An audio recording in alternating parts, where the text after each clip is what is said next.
Okay, mga kababayan, saan man kayo naroroon, no? Sa Quezon City, Davao, Los Angeles, Dubai, o Hong Kong.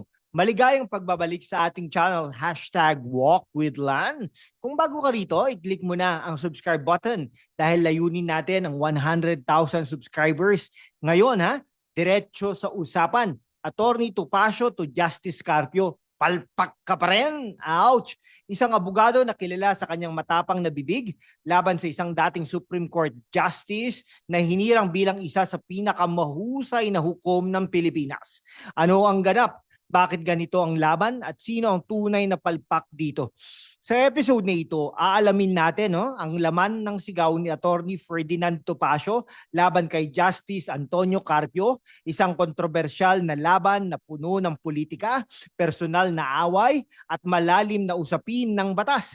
Pero hindi lang ito chismis Bibigyan natin ito ng fact-based ng pagsusuri. May halong humor at kwentong Pinoy na siguradong magpapahanga sa inyo.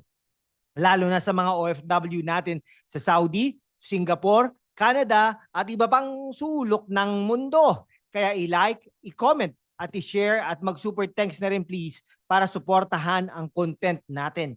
Ngayong araw, tatalakayin natin ang Topacio Carpio clash mula sa background ng kanilang away hanggang sa epekto nito sa Philippine politics. Bibigyan natin kayo ng balanseng pagsusuri, satirical takes at global context para maunawaan kung bakit mahalaga itong pag-uusapan natin. Handa na ba kayo? Let's dive in! Okay si Attorney Ferdinand Topacio kilala sa kanyang matapang na paninindigan at pagiging abogado ng mga bigating personalidad tulad nina dating Pangulong Gloria Macapagal Arroyo, Joseph Estrada at maging ang mga biktima ng Mama Sapano clash. Ipinanganak sa Cavite City noong 1965, si Topacio ay hindi lang abogado, siya rin ay film producer at jazz vocalist. Wow, multi-talented, di ba? Pero ang mas kilala natin sa kanya ay mga kanyang bibig na parang baril, no? Hindi natatakot magsalita kahit sino pa ang kalaban. Sa kanyang tweet noong 2020, tinawag niya si Frankie Pangilinan na rude at nagbadan pa ng sampal dahil sa komento nito kay dating Chief Justice Renato Corona. No? Grabe, attorney. Chill ka lang. Pero bakit nga kaya galit na galit si Topacio kay Justice Carpio? Ano ang history nila? Sa isang liham noong 2018, tinutulan ni Topacio ang nominasyon ni Attorney Edna Herrera Batacan bilang ombudsman at ang liham na ito ay pinadala sa Judicial and Bar Council na pinamumunuan ni Carpio bilang acting Chief Justice. Ang issue, si Batacan daw ay hindi maayos na abogado dahil sa isang insidente ng 8 million pesos bribe money na hindi na ibalik. Pero ang sagot ng JBC, binigyan nila si Batacan ng pagkakataon na magpaliwanag at hindi ito nagustuhan ni Topacio. Parang telenovela na, di ba? Sa kabilang banda, si Justice Antonio Carpio naman, dating Senior Associate Justice ng Supreme Court, ay isang respetadong hukom na kilala sa kanyang trabaho sa West Philippine Sea issue. Ipinanganak sa Davao City noong 1949, si Carpio ay valedictorian ng UP College of Law at ika-6 sa 1975 bar exams. No? Sa kanyang 18 taon sa Supreme Court, nagsulat siya ng 935 na desisyon at wala ni isang backlog. Seryoso, paano niya nagawa yun? Siya rin ang nagtatag ng Supreme Court e-library, isang game changer na legal research sa Pilipinas. Pero hindi rin siya minahal ng lahat. Noong 2018 bilang acting Chief Justice, pinamunuan niya ang GABC na nagbigay daan sa mga kontrobersyal na nominasyon tulad ng kay Batacan na tinutulan ni Topacio. At sa usapin ng impeachment ni dating Chief Justice Maria Lourdes Sereno, si Carpio ay nasa gitna ng mainit na debate tungkol sa integridad ng hudikatura. Kaya naman ang palpak na banat ni Topacio ay maaaring may kinalaman sa mga desisyong ito. Pero teka, palpak ba talaga si Carpio o si Topacio ang may personal na agenda? Mga kaibigan, kung natututo ka sa mga ganitong kwento, i-click ang subscribe button at i-share sa mga kaibigan mo sa Dubai, Toronto o Sydney. Goal natin 100,000 subscribers. Kaya tulungan nyo kami mga kababayan. Okay, balik tayo sa 2018 Si Topacio bilang abogado sumulat sa JBC para tutulan ang kandidatura ni Attorney Edna Herrera Batacan bilang ombudsman. Sabi niya, si Batacan daw ay hindi karapat-dapat dahil sa isang insidente kung saan hindi naibalik ang 8 million pesos na binigay ng isang kliyente para sa umano'y bribe sa ombudsman. Grabe, no? Parang plot na pelikula.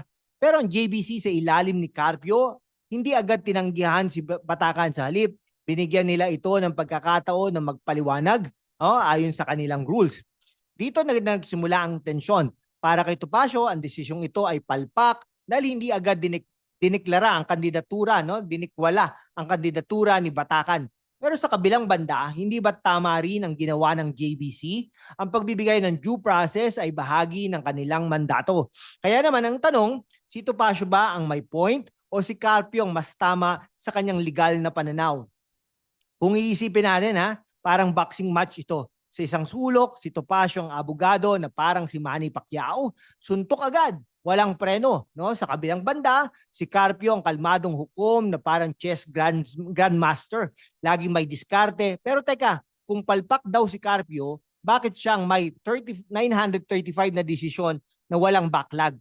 At kung matapang si Topacio, bakit kailangan niyang tawaging si Carpio ang palpak sa halip na magbigay ng solidong argumento? Parang away sa kanto, no? Pero sa korte. Sa ibang bansa tulad ng US o UK, ang ganitong laban sa pagitan ng abogado at hukom ay hindi na bago. Halimbawa, sa US, ang mga abogado tulad ni na Rudy Giuliani ay madalas nagbibigay ng kontrobersyal na pahayag laban sa mga hukom.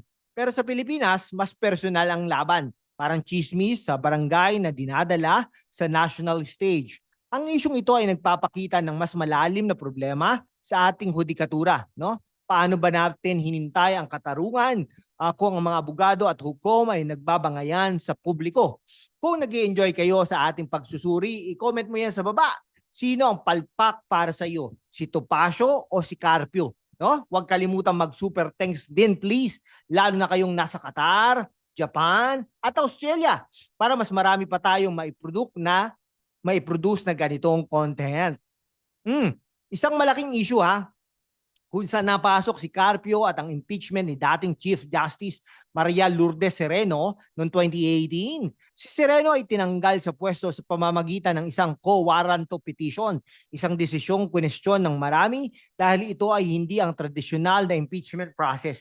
Si Carpio ay nagbigay ng dissenting opinion na nagsabing ang impeachment lang ang tamang paraan para alisin ang isang Chief Justice.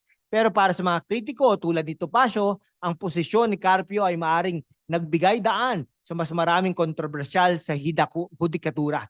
Para kay Topacio, ang hudikatura sa ilalim ng mga tulad ni Carpio ay masyadong mabagal at puno ng teknikalidad. Sabi niya, ang mga desisyon tulad ng sa kaso ni Batacan nagpapakita ng kawalan ng aksyon laban sa korupsyon. Pero teka, bakit hindi ba't si Topacio rin ang abogado, no? Abogado ng mga kontrobersyal na personalidad, no? Halimbawa, kinatawan niya si dating Pangulong Arroyo sa mga kaso ng electoral sabotage at plunder na parehong napawalang sala, no? Kaya't may tanong, sincere ba ang laban ni Topacio para sa katarungan o may political agenda rin siya? Sa isang banda, si Topacio ay may point, ang hudikatura ay dapat mabilis at malinaw sa paglaban ng korupsyon. Pero sa kabilang banda, si Carpio ay tama rin, ang due process ay mahalaga para matiyak na walang nadadaya. Ang problema, ang dalawang ito ay nagpapakita ng mas malaking issue sa Pinas. Ang politika ay madalas nahahalo sa batas. Halimbawa, ang arrest ni dating Pangulong Rodrigo Roa Duterte noong March 2025 ay nagpakita rin ng tensyon sa pagitan ng politika at hudikatura. Ang mga abogado, no?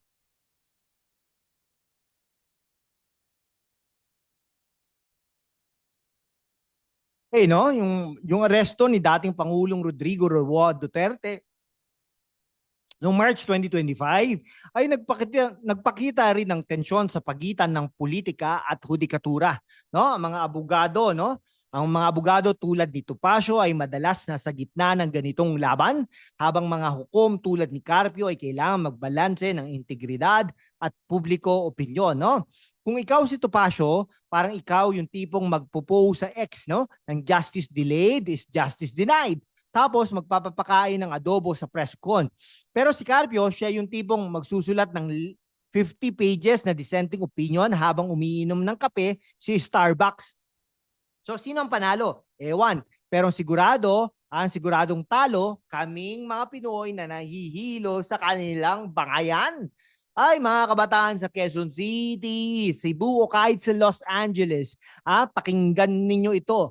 Ang labanang Topacio Carpio ay hindi lang away sa dalawang matatanda. Ito ay tungkol sa hinintay natin, katarungan, integridad at pagbabago sa sistema. Kung ang mga abogado, no, at hukom ay nagbabangayan sa publiko, paano tayo magtitiwala sa batas? Ang kabataan ang magmamana ng sistemang ito, kaya't kailangan natin maunawan ang ganitong issue. So mga kababayan natin sa Riyadh, Dubai, Hong Kong at Toronto, alam natin ang hirap ng buhay abroad.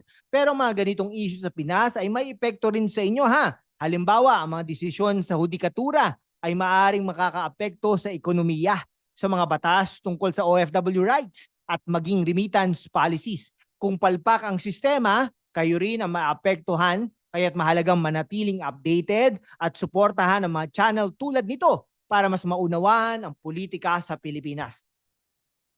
Kung OFW ka sa Japan, Qatar at Australia, i-share mo itong video na ito sa mga kaibigan mo. I-comment mo rin kung ano ang tingin mo sa labanang ito. At huwag kalimutang mag-super thanks para mas marami pa tayong may paliwanag na ganitong issue.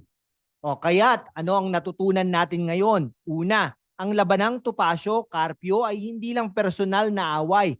Ito ay sumasalamin sa mas malalim na problema sa ating hudikatura at politika. Si Topacio sa kanyang matapang na banat ay nagpapakita ng galit sa sistema, pero ang kanyang mga aksyon ay may bahid na politika. Si Carpio sa kabilang banda ay simbolo ng integridad, pero hindi rin siya perpekto. Ang tanong, sino ang tunay na palpak o baka naman ang sistema mismo ang problema? Mga kababayan, saan man kayo naroroon, Manila, Davao, Sydney o Dubai, ang mahalaga ay manatiling critical at informed. Ang politika sa Pinas ay parang telenovela, pero ang epekto nito ay totoo. Kaya't mag-subscribe na, i-like, i-comment at i-share ang video na ito. Layunin natin abutin ang 100,000 subscribers para mas marami pang OFW at kabataan ang maiengganyo na makialam sa politika. At kung gusto nyong suportahan kami, mag-super thanks na rin please, mula sa maliit na donasyon hanggang sa malaki. Lahat dyan ay makakatulong para mapaganda pa natin ang content natin. O kung si Topacio at Carpio ay nagbabagayan, kami naman ang magbibigay ng linaw. Salamat sa panonood mga kababayan at kaibigan, at hanggang sa susunod na episode, mabuhay ang Pilipinas, mabuhay kayong lahat, mabuhay tayong lahat, at mag-iingat po tayo lagi sa mga bagyong dumarating sa bansang Pilipinas.